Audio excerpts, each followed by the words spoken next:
officer, straight. No, it's my own. So, papakilala ko na po ang aking instructor. Kasal na po siya ng 6 na taon, happily married for the past 6 years. Siya po actually ay nasa isang napakahirap na patimbalak. Nagsimula po nung isang araw sa Jeddah Hilton Hotel. May ongoing international latte art competition. At as of last night, pumasok po siya sa top 6. At mamayang gabi, siya po ay makikilaban para sa finals. So let's see. Siya lang po ang Pilipino na nakapasok sa top 6. Magaling, no? Galing. Karamihan po mga Saudi. May mga Indonesians. Pero master hindi niya first time yan, di ba? Yeah, in the first time. Of course, nag-champion po siya sa pinakaunang Bora Cafe Latte Art Competition. Siya rin po ay naging third place in the year 2020 sa isang international latte art competition also. At dahil sa mga achievements niya, nalala po siya ng ating Philippine Consulate. Binigyan po siya ng certificate of commendation. Ganoon din po ang OFW Council of Leaders ng Saudi Arabia. Binigyan po siya karangalan sa mga achievements niya. Siya po ay consultant po ni Mamigaya sa Hussein sa tungkol sa bar development sa country. Siya po ay dating head barista sa Costa Cafe sa Oman. Ganun din sa mga coffee shops, naging consultant sa Pilipinas at ngayon din dito sa Saudi Arabia. Marami ring mga Saudis na kinuha siya as consultant sa mga coffee shops. Hindi lang mga Pilipino. Marami siguro kung magugulat sa inyo, actually siya rin po ay isang hindi lang barista. Siya rin po ay isa sa mga OFW leaders dito sa Saudi Arabia. He is the Deputy Director for Policy of the OFW Council of Leaders. Founding President of the Filipino Barista Association. Of course, you're welcome. Kung gusto po niyo maging member para meron din kayong organization. Pagdagdag sa CV po natin, may mag-member sa Filipino Barista Association of Saudi Arabia. Siya po ang founding Vice President.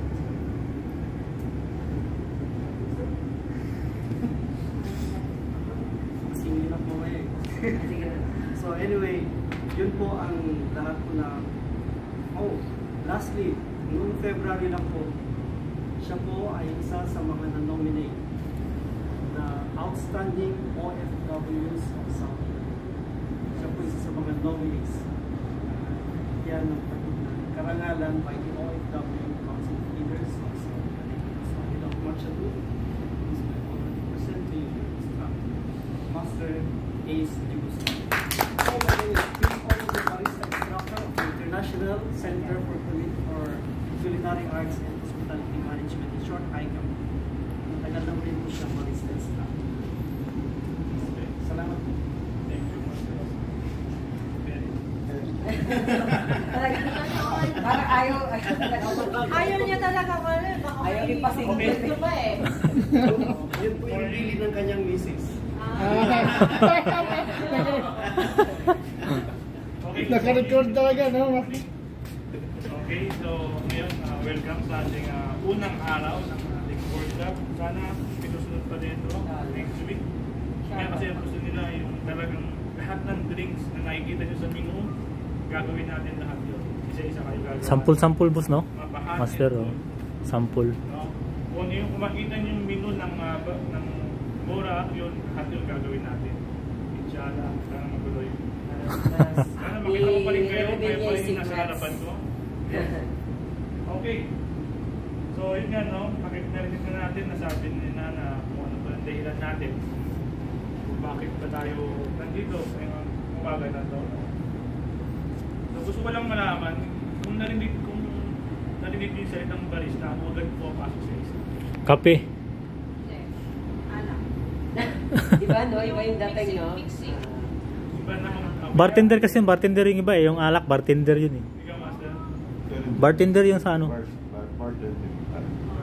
Master? Okay. Pag sinabi kasing barista, talagang the person who make generally serve with espresso or with coffee. So magkaiba, napakalaking pinagkaiba barista at saka ni bartender. Okay, si bartender, yes, gumagawa siya ng, nasa bar din siya, pero iba ang ginagawa niya with alcohol. So kaya yung tinuturo kong mojito dito, yes, nagtuturo rin ng mga mojito. Ang original kasi ng mojito talaga is from the Greece, yes, and then talagang may alcohol talaga siya. Pero since bawal naman tayo dito, pero na naman pag nasa bahay, ibigay ko rin yung ratio, paano ratio ng may alak. Okay, so talagang tinuturo lang namin dito yung mojito na Normal. Non-alcoholic, sir. so aside sa mojito, ang tawag doon is flavored soda. Okay, so tuturo natin yun. Malalaman. Okay, so magkaiba rin yung mocktail saka yung cocktail. Okay, cocktail with alcohol, mocktail without alcohol. Okay, so wala tayong kasi pag barista, malapit na rin sa maista no? Diba? So magkakaiba yun. So ayun na, tandaan na, barista, bartender is napakalaking kaiba. Okay? Siyempre, bago tayo maumpisahan to, siyempre, bago natin malaman lahat ng ito na nasa likod ko, dumako muna tayo sa history ng kape. May idea ba tayo kung saan ba nanggaling ang kape? Anong bansa ba? France? O paano ba nakilala? Hindi France? Ethiopia. Nag-aaway yan. Dalawa kasi theory. Pero para kinikilala talaga yun sa Ethiopia. Okay? Merong Ethiopia at Yemen. Kaya yung dalawa nag-aaway. So kung nababalitaan nyo si Caldi, yan, siya yung naka-discover ng cherry. Okay? So another coffee pop. Coffee is not a part of the beans. It's a part of fruits.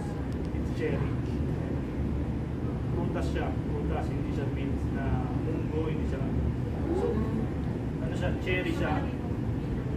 Kasi kung makikita nyo yung hilaw na to, pulang-pula siya na parang cherry. Meron ka dito master display. Native yun, boss, no? Native? Yung ano, kape na native? Ano yan? Okay. So Ayun talaga. pala yun. Yes. Sabi Cherry. niya. Parang cherry na pula. It's classified as fruit. Ah. Classified by fruit.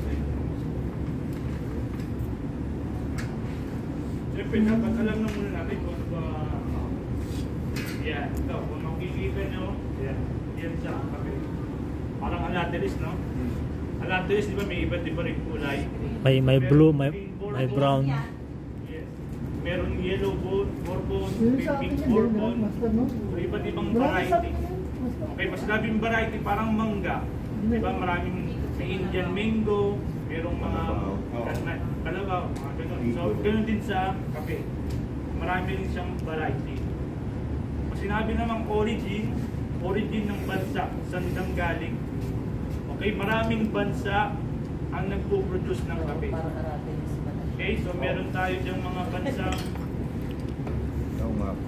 Guatemala, Honduras, El Salvador.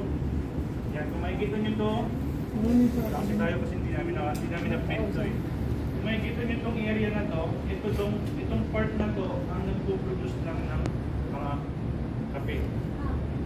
Kasi itong sa part na to ang mga matataas na lugar. Okay, so the more high altitude, mga malalamig na lugar, the more fruity taste ang mga kape. Batangas. So dito master So sa part wala. tayo, kasama tayo. Sa mga bundok. Okay, kasama tayo pero nakakalungkot lang na isipin na hindi tayo kasali sa mga mga nakikita natin kape, international coffee beans. Pero sa tulong ng mga sa gobyerno natin, kaya natin i-push yan. Actually, yun yung parang hadikain ng Filipino Barista Association to promote our coffee beans kasi napakalaki ng potential ng beans natin. Ma'am. Okay? Paano natin malalaman?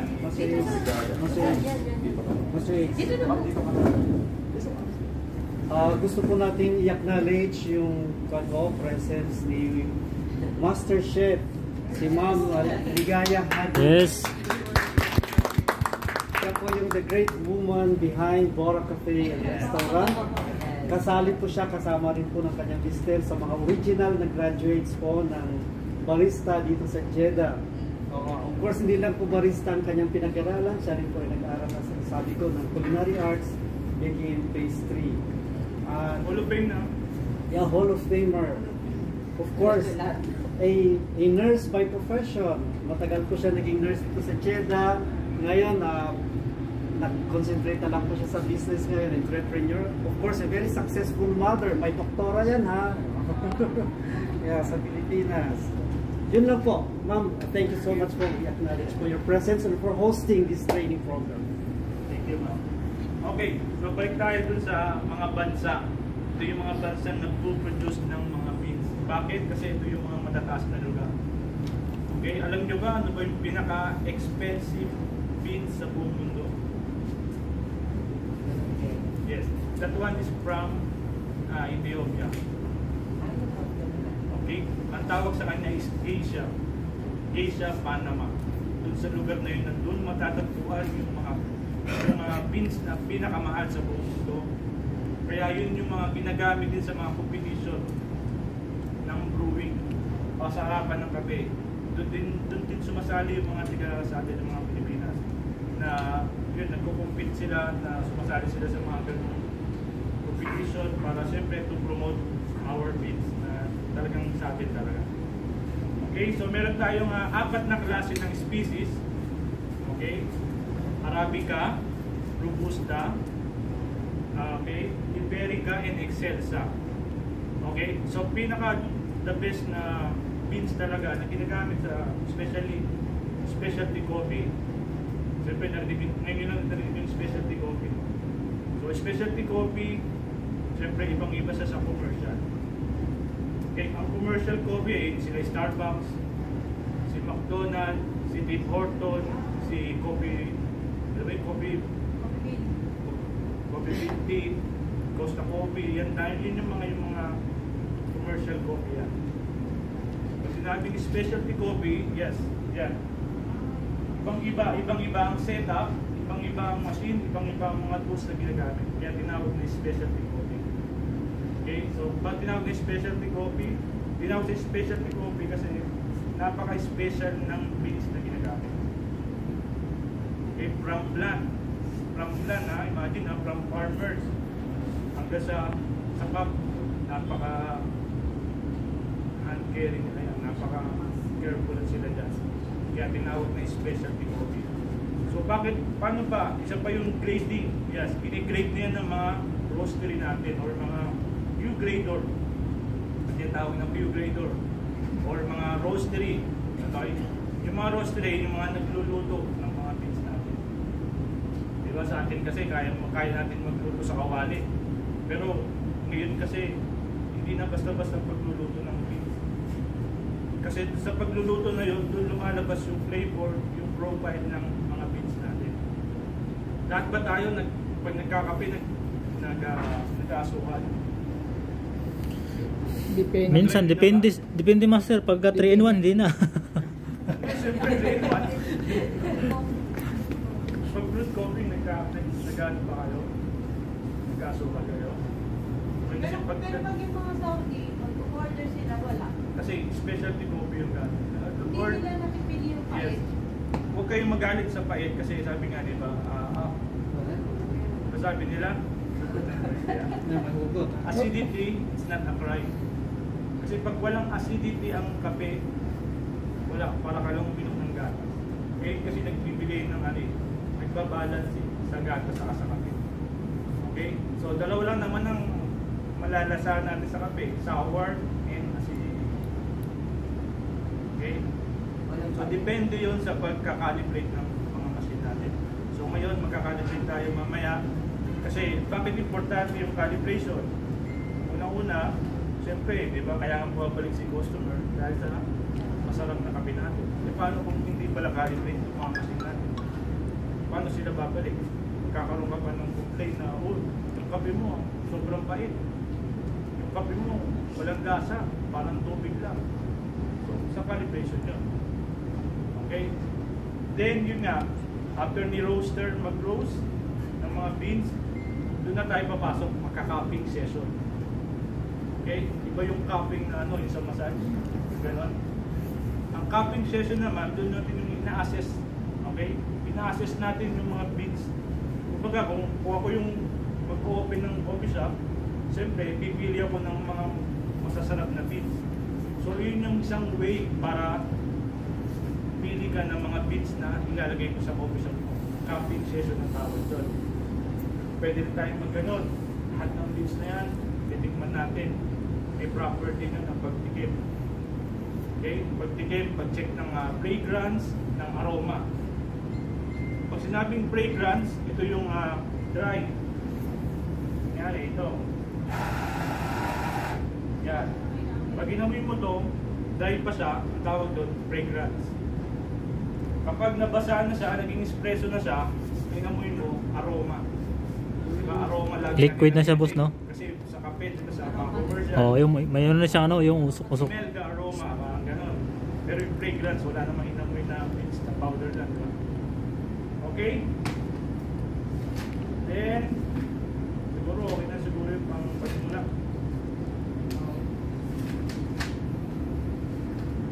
Okay, maraming pinagin. So, next mo. Okay, lahat ba tayo nakapag-inom na ba ng espresso? Na-try na ba? Anong nalalasahan natin sa espresso? Porong-poro. Pahit lang. Better ba? Better. Better daw, master. Better. Pahit daw. Sarap yung huli niya. Una lang mapait, pero yung huli malinaw. Ayun. Hugot na.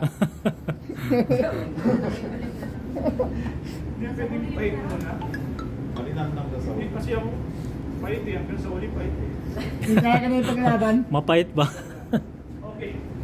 So ngayon, nasa art of espresso tayo. So calibration, ito yung parang ituturo ko yung basic. Okay, bakit ba natin kailangan malaman yung basic? Siyempre, bago tayo pumunta sa mga advanced, ito muna tayo sa Basic muna. Okay, so yun nga, kung ang goal mo is magtatayo ng business, dapat Meron kang as busy. a owner, alam mo rin kung paano mag-handle ng machine. Diba? Para hindi ka madadaya ng employer natin. Master, may tanong si Ken. Kaya may tanong ako. Ano ba iba-ibang pangalan yan, mga kuwan yan, mga gamit yan? Anong iba-iba Yan, yung yung mayroon, parts of the machine, ituturo ko rin ang mga tawag dito para ganito. Kaya ang tawag dito. Hindi yung mga pangalan lang, yung mga pangalan. Tuturo ko rin. Okay? Saan ba tayo? Then, kung ang goal mo naman is for the work to another skill, kailangan mo rin malaman to. Sabi ko kayo na sa inyo, no, sa pagbabarista, pag nag-apply ka ng barista, hindi na uso sa amin ang CV. Gusto mo mag-apply, drawing ka lang. mag-send ka ng Drawing latte lang. art mo agad. Oo. Doon sa latte art na yun, doon ka mag-base ng offer. Ang si customer, si employer. Then pag nag-meet kayo, papagawan ka niya. Titignan din yan kung tama ba. Gumamit ka ba ng damper? Gumamit ka ba ng distributor? Tama ba yung tamping mo? Sobra ba yung tamping mo? Marunong ka ba gumamit ng mga yan? Napunasan mo ba siya bago insert? Irim mo ba siya bago insert? Lahat yun, tinicheck nyo ng employer. So doon pa lang makikita niya na kung talaga bang barista Marunong, ka. oh. Or baka nagbabali-barista ka na. So kaya yan, dahil na to, importante ang paggamit ng skill. Diba? Kasi lahat ng bagay may ratio. Dito may ratio tayo dito. Ang ratio natin dito is 1:2. Ang ratio sa brewing 1:15. Okay, pag sinabing 1:15, 1 gram ng beans, okay, 15 grams ng water. So 1:2, so meaning to say, ang standard dito sa espresso is 18 grams. So equivalent niya is times 2, 36. So dun kasi tamang ratio. So sabihin tama yung bigay ng pressure ng tubig sa kanang powder. So hindi sa pero din tamang buhos. Okay, yung flow niya, yung rate of pour niya. Kailangan para siyang honey. Kita nga yung honey tumulog. Hindi pwede yung ganon. Hindi pwedeng mabilis. Hindi pwedeng Yung mabagal. mabilis yung tulog. Okay, kasi sa pagbabalista, marami kang pwedeng consider. Maraming factors na bakit nagbabago ang calibration natin.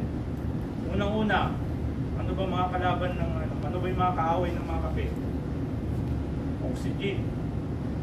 Yung init ng paligid natin, nararamdaman din nila, nagbabago sila. Kaya dapat sa ship mo, Kim, every 3 hours nagka-calibrate tayo. Kasi nagbabago siya every 3 hours. Trias pa Depende. ba? Pero tulad niyan, hindi ka pwedeng August to. Bago ka mag-calibrate, kailangan punuin mo to. Kailangan impact siya. Para consistent yung labas niya. Pag yan bumawas na, siyempre kagaan yung loob niyan. So hindi na consistent na labas niya. Bakit natin kailangan consistent? Para hindi tayo mag-waste ng mga beans. Lalo na kung ang gamit mong beans ay specialty coffee ay napakamahal. Ito, medyo mura lang to. Okay? Pero depende sa pagkakalibrate. Usually pag ganitong mga flake, ganitong rose, hindi mo nakita niya dark rose, yan, nag-produce yan ng oil. Nakikita nyo, parang medyo basa. Antika oh. So yung oil na yan, nakakasira yan ng machine. Okay? Pero depende sa barista natin kung paano ba na i-maintain yung maintenance. Okay, siguro once a week, pinupunasan natin ito. Pinugasan yung loob ng rice grain. Okay, bigas. Bigas ang panglinis nito kasi walang, walang color yun. So yun ang talagang ginagamit nila. Para lahat ng blade sa loob, lahat ng na-stock, dumidikit na pin sa loob ng blade, Malabas sila lahat. So lilinis na siya, so magiging consistent na yung mga ano niya, mga pagka-grind niya. Bumabara rin pala yan, boss, no? Bumabara rin pala yan. Bumabara yun, lalo na kung hindi mo napansin may Oo. bago. Bumabara nga pala talaga yung ano. Yung blade natin sa loob, ang tawag na blade na doon is flat burr. Okay, pag sabi flat burr, yung isa gumagalaw, na-adjust natin yun, di ba? Yung size. Pag gusto mo ng malaki, na-adjust natin yan. Yan. Mamayari, tutulong sa inyo paano mag-calibrate nito. Paano baguhin yung mga yan. Noong time na to, ilang seconds, yung 18 grams. Itong bar na to, yan, kung nakikita niyo yan, lumiliit. Ayan yung mga grind size ng beans natin. Bakit ba napaka-importante ng grind size? Okay. Kasi sa yung grind size, yan, tine-check yung grind size natin, tine-check natin yung temperature nito, tine-check natin yung flow, yung rate of pour niya. Bakit natin tine-check? Dahil doon magbe-base tayo ng lasa. Okay? Kung may makita kang hindi maayos na tulo or yung flow niya, alam mo na agad kung anong lasa. So marami kang pwedeng i-consider siya bago mo siya makukuha ng perfect na espresso. Bakit natin kailangan kumuha ng perfect na espresso? Siyempre, una-una, ang espresso kasi yung pinaka-main. Diba? Parang ito yung heart of coffee shop. Ito yung pinaka-main. So kung hindi masarap yung espresso mo, ano pa kayo mangyayari sa mga itong drinks na gagawin? Diba? So as a barista, obligado natin o responsibility natin na i-maintain natin yung kasarapan ng kape. Okay? Then the rest yung fresh. Diba sabi nga meron dito preparation, yung fresh. Kailangan yung fresh daw lagi yung beans. Isa sa mga bad habit ng mga barista, yung tipong kukuha na sila dito, at ilalagay na yan dito. So meron na siya. Para pag may order na, direct na ganun. Which is Hindi siya magkwan. wrong. Which is wrong. Hindi pwede Hindi siya fresh, no? Kasi nakakwan mo eh. Diba sabi nga kaaway nung May ano, special. Hindi siya fresh. Nahanginan. Ano bang pati Ito, try natin. Mahal. Kukuha tayo ng 18 grams. Ilagay mo yan dito, 18 grams. Mga kalating oras, magiging 17 na siya. Bakit? Dahil doon sa hangin. Kasi may yung gas Gumagaan siya, boss, no? Kaya dapat laging fresh. Sumisino yung iba na rin yung taste nun. At yung rate ng pour niya, magiging rate nun, magiging mabilis. Kasi nawala na yung gas na nagpapabigat dito sa kape. Dahil sa hangin. Okay, game? May tanong ako, Mas Reyes. May tanong daw mas. O sige. Yung sabi mo sa machine, yung maglilinis ka, di ba? Ilang gramo yung kwan, yung bigas, ilalagay? Wala nang grams yun. Isang baso. Sabihin mo ng 100. Tapos paano? Ano maalis yung mga mantika sa loob? Mantika, pati yung mga dumikit sa mismong plate. Mawawala yun. Try natin. Try natin. Grind lang, no? Mas, Yes. So, ayun yung freshness. Isa pang freshness na sinasabi, yung after ma-roast. Okay? After ma-roast ni roastery, meron tayong 7 to 10 days para malaman na, para malasan natin yung pinaka-peak. Parang peak hours, parang yung pinaka-kasarapan ng beans natin is 7 to 9 days after ng roasting. Lalo na kung ang brewing, brewed coffee ang gagawin ko, talagang malalasa mo yung mga flavor. Flavor nakatikim na ba kayo ng brewing na merong flavor? Wala. Banana, Plain lang. pineapple, meron Meron pa yan. na? Chocolate. Meron yan. Nagkita ko sa lemon, meron yan. Lahat ng beans ng specialty coffee ay merong flavor. Bakit nagkaka-flavor? Saka yung barista may forever.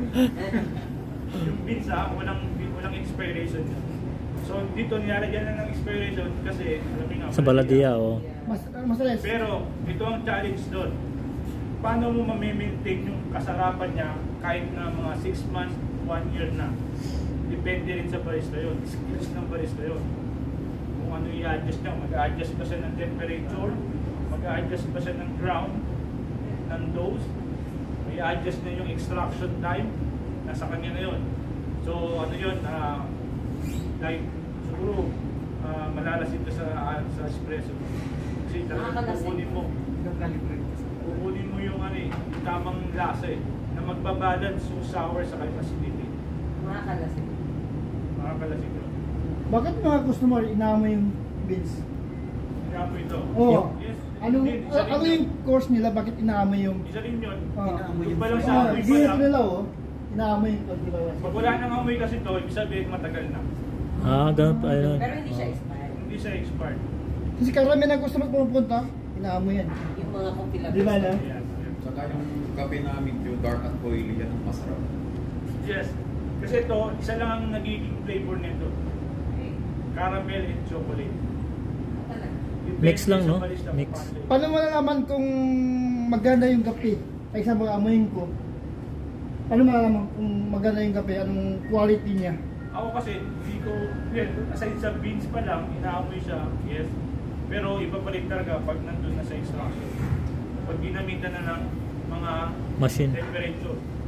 Okay, tandaan nyo, ito yung mga ito yung nagbabago temperature. Pag mababa ang temperature ng beans mo or ng mga hot water mo, ang malalasahan mo doon is sour. Kapag sobrang init, malalasahan mo doon acidity. So, malaking Normal lang. factor ang tubig, ang temperature. Siyempre, ang tubig din na ginagamit natin. Okay? So, sini-check din yung tubig na ginagamit natin, yung supply ng tubig natin. Kung mataas pa yung TDS. Sinasabi yung TDS, total dissolved solid. Yung mga chemical na nasa loob ng tubig na yun. So, sini-check din yun. Wala akong, hindi ko na rin yung pan-check it. Okay? Then, paano malalasahan yung sour? Anong part ng dila natin? Okay, pag ako uminom ng espresso, hindi siya katulad ng brewing na talagang kailangan mag-sip, mag-stir. Bakit kailangan yun? Para unang-una, umikot agad sa buong dila natin. Then, after umikot sa buong dila, marirecognize agad ng isip natin kung anong flavor ang meron sa beans nyo. Kaya dapat sa brewing, tine-check yun.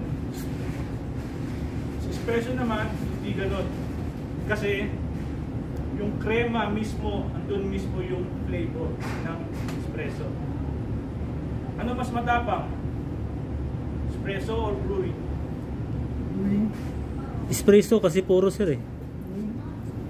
Ang brewing kasi may Sabi yung misis, Ano? Nauna ko. Nauna ko. Wala na, nasagot na. Pero ang pinakamatapang talaga ng beans is yung Turkish. Oo. Purong-puro sila, no? Barako. Kaya din na, kung more fine, pag sobrang pino, mas matapang. So mas na-extract niya yung buong beans talaga. Unlike sa horse, sa mga malalaki, yung medyo light.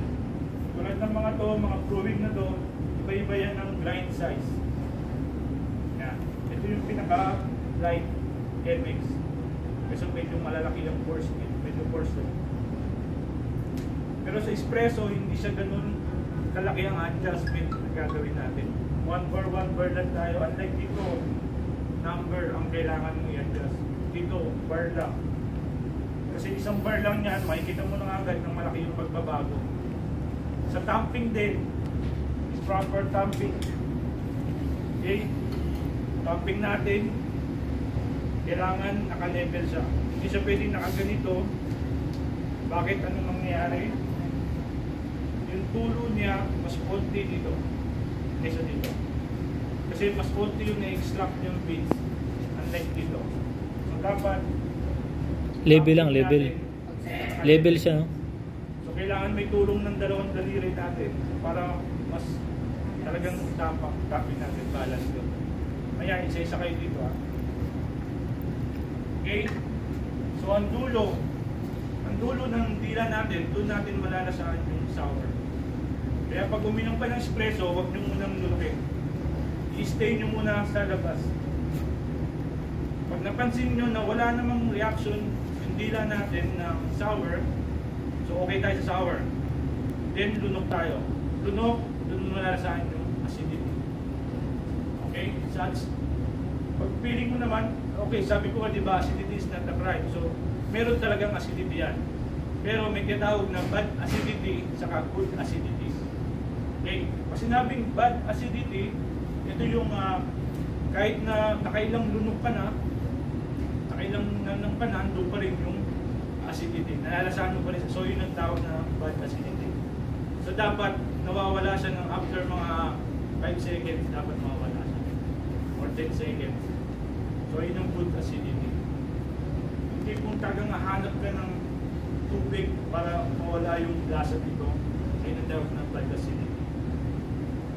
Okay, so pag nag-cupping tayo, sana mangyari yun. May cupping session tayo, lahat ng beans, ng international beans yan, Ethiopia, Yemen, titikman natin lahat yun. So doon natin mag-base. Nasaan yung master yun? Yung cupping sheet.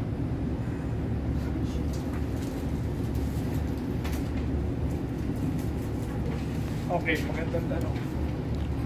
Okay, yun naman kasi sa brewing. Okay, ayun yung mga method. Okay, kasi meron tayong 5 klase ng method. Okay, meron tayong teka lang, ha.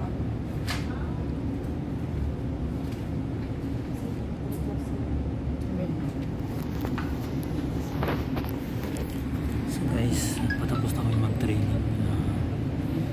Mamaya magdodrawing. So, hanggang dito lang muna guys yung natin yung videos. So ito yung cupping form. So ito yung mga hawak ng Guys, mga yan ito. rosary or mga vibrator kapag Magdodrawing. after nilang mag-roast,